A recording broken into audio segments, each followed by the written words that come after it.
طرح کے انسیڈنٹس ماضی میں بھی جو ہوتے رہے ہیں اس کی بنیادی وجہ ہم بیان بھی کرتے رہے ہیں اور اس کا سولوشن بھی دیتے رہے ہیں. جس شہر کی اتھارٹی سینٹرلائز نہیں ہوگی، حالانکہ ہم ڈی سینٹرلائزیشن کی بات کرتے ہیں کہ صوبوں سے لوکل گورنمنٹ کی سطح پر چیزیں ڈیوالو ہونی چاہیے. جو شہر 5 سے 6 حصوں میں بٹا ہوا ہوگا اتھارٹیز کے حوالے سے، فائنینشیل اتھارٹیز کے حوالے سے، ایڈمنسٹریٹو اتھارٹیز کے حوالے سے، جو اپنی ذمہ داری جو انسٹیٹیوشنز ہیں وہ لینا نہیں چاہیں گے. اور پھر المیہ یہ ہے کہ کراچی بلڈنگ کنٹرول اتھارٹی سے سندھ بلڈنگ کنٹرول اتھارٹی تک کا سفر جو ہے، اور اس میں جو شہر کے ساتھ جو ظلم ہو گیا اس میں بلڈنگ کنٹرول کی ذمہ داری بنیادی طور پر آتی ہے کہ جو بین الاقوامی اصولوں کے مطابق سیفٹی کے حوالے سے جو اصول مرتب کرنے چاہیے وہ پس پشت کیوں ڈال دیے جاتے ہیں. اچھا، اب اس کا سولوشن بھی ہم دیتے رہے ہیں مختلف اوقات میں، اس کا نہیں بلکہ ٹریفک مینجمنٹ کے معاملات ہوں، لوکل پولیسنگ کے معاملات ہوں، بلڈنگ کنٹرول. المیہ یہ ہے شہر کراچی وہ شہر ہے جس کا کئی دہائیوں سے ماسٹر پلان موجود نہیں ہے. آپ اندازہ لگائیں کہ دنیا کے بڑے شہروں میں شمار ہونے والا شہر جس کے ماسٹر پلان کو ریویو نہیں کیا گیا، نہیں بنا، اور ہیپزارڈ وے میں چاہے وہ کچی آبادیوں کی تعداد کا بڑھنا ہو، چاہے وہ ہائی رائز بلڈنگ بننا ہو، اور اس میں بہت ساری جگہوں پر ایسے جو ہے جو ڈرا بیک ایمرج ہو کر آتے ہیں جس کے بعد میں ہم پچھتاتے ہیں. چاہے وہ پچھتانا تو ہوتا ہی ہے، لیکن ریحان صاحب آپ کے ایم کیو ایم کی اگر بات کریں تو وہ کراچی کا ایک بہت بڑا نام ہے. کراچی کی سیاست میں سب سے اہم کردار ہی اگر ایک طرح سے کہوں ایم کیو ایم کا ہمیشہ سے رہا ہے تو وہ غلط نہیں ہوگا. تو آپ کی جماعت جو ہے، یہ سب سچویشن بھی ہمارے سامنے آئے روز اس طرح کے حادثات سامنے آتے ہیں، تو آپ کی جماعت الائنس تو کر رہی ہے، تو الائنس کے دوران آپ لوگ کہیں یہ ڈسکس کرتے ہیں کہ ہم نے ان مسائل کو دیکھنا ہے، یا پہلے کیا کیا یا فیوچر میں کیا پلانز ہیں؟ دیکھیں، ماضی میں بھی ایم کیو ایم کے پاس جو تھوڑے عرصے میئرشپ رہی ہے اس کی مثالیں پورے پاکستان میں دی جاتی رہی ہیں، اور وہی میرا خیال ہے کہ سب سے جو بہترین دور کہلاتا ہے وہی دور کہلاتا ہے. اس کے بعد سے پھر جو سلسلہ رہا، چاہے لوکل گورنمنٹ کے ایکٹ کا معاملہ ہو اور ابھی جو الائنس ہو رہا ہے. دیکھیں، آپ کو یاد دلاتا چلوں کہ ایم کیو ایم مختلف گورنمنٹ سے جو فارم کرتی ہے اس میں وہ ایک چارٹر آف ڈیمانڈ دیتے ہیں. ہم اس چارٹر آف ڈیمانڈ کے اندر وہ سولوشنز لکھے ہوئے ہیں کہ جناب اس بنیاد کے اوپر آپ ہم سے اتحاد کریں گے. بدقسمتی یہ ہے کہ اقتدار میں آنے کے بعد، میجورٹی لینے کے بعد، اکثر پولیٹیکل پارٹیز ان ڈیمانڈز کو ملحوظ خاطر ہی نہیں رکھتی. ابھی ہم نے جو پی ایم ایل این کے ساتھ جو ریسنٹ ہمارا اتفاق رائے اور مفاہمتی عمل شروع ہوا ہے اس میں ہم نے سولوشن یہ دیا ہے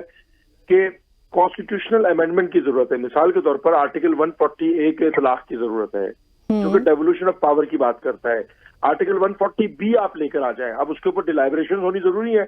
اسی طرح ہم نے پروونشل فائنانس کمیشن کو مشروط کیا ہے. کراچی جس طرح ریونیو دیتا ہے اور تقریباً 10 سالوں سے کراچی کو ریٹرن میں پیسے نہیں دیے جا رہے ہیں کراچی کے اضلاع کو، یہ ریکارڈ پر چیزیں موجود ہیں. تو سر ابھی کے الائنس میں ہوگا پھر یہ، اور یہ جو اس طرح کے مسائل ہیں خاص طور پہ بلڈنگز میں آگ لگنا، مجھے یاد ہے ابھی کچھ مہینے پہلے ہی، بلکہ پوری رات ہم نے اس سٹوری کو کور کیا تھا، اسی طریقے سے مال میں آگ لگ گئی تھی اور کئی جانی نقصان بھی ہوا، مالی نقصان بھی ہوا. تو ابھی یہ چیزیں ڈسکس ہوئی ہیں؟ دیکھیں، یہ تو ایک اس کا کمپوننٹ ہے. جب آپ ریوولوشن کی بات کرتے ہیں نا،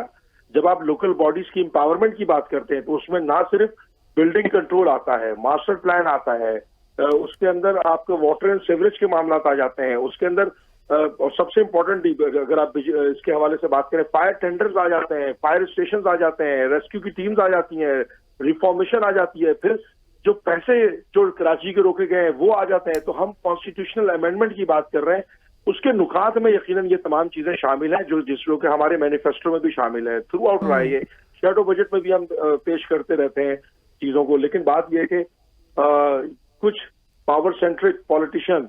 یا جو پاور لسٹی پالیٹیشنز ہیں، جو پولیٹیکل ایلیٹ ہے، جو ڈی سینٹرلائزیشن کو نہیں چاہتا ملک میں، انفارچونیٹلی اس کی وجہ سے مسائل ہو رہے ہیں. ہمارے پاس ہم نے پوائنٹ آؤٹ بھی کیا، سولوشن بھی دیا، مینیفیسٹو میں بھی ہے، اور امینڈمنٹس کی بھی بات کرتے ہیں. اچھا ریحان بھائی، یہاں پہ جیسے یہاں پہ بھی این او سیز ایشو ہو گئے اور بلڈنگ جو کوڈ تھا اس کے برعکس ہوا سارا کچھ، امپلیمنٹیشن نہیں ہو سکا ہے. 2016 سے بلڈنگ جو کوڈ ہے 2016 کا اب تک امپلیمنٹ نہیں ہو سکا ہے. ایک تو آپ یہ بتا دیجئے کہ چلیں جو ہوا وہ تو چلو ٹھیک ہے، اب آگے ایم کیو ایم کیا اس کی امپلیمنٹیشن میں اپنا کردار ادا کرے گی، اور کیا ایم کیو ایم جس شخص نے آف کورس پولیٹیکل انفلوئنس اس میں شامل ہوتا ہے این او سیز میں جب بھی بلڈنگز کو ملتا ہے، تو وہ جو نام سامنے آتے ہیں ان سب کو انصاف کے کٹہرے تک پہنچانے میں ایم کیو ایم اپنا کردار ادا کرے گی؟ دیکھیں یہاں پر قیمتی جانوں کے ضیاع کا مسئلہ ہے. یہاں پر اگر خدا نہ خاصا کوئی ڈیزاسٹر لائک سچویشن ایمرج ہو کر آتی ہے تو آپ نے دیکھا چاہے وہ کشمیر میں ہونے والا زلزلہ ہو جس میں ایم کیو ایم کے والنٹیئرز پہنچے،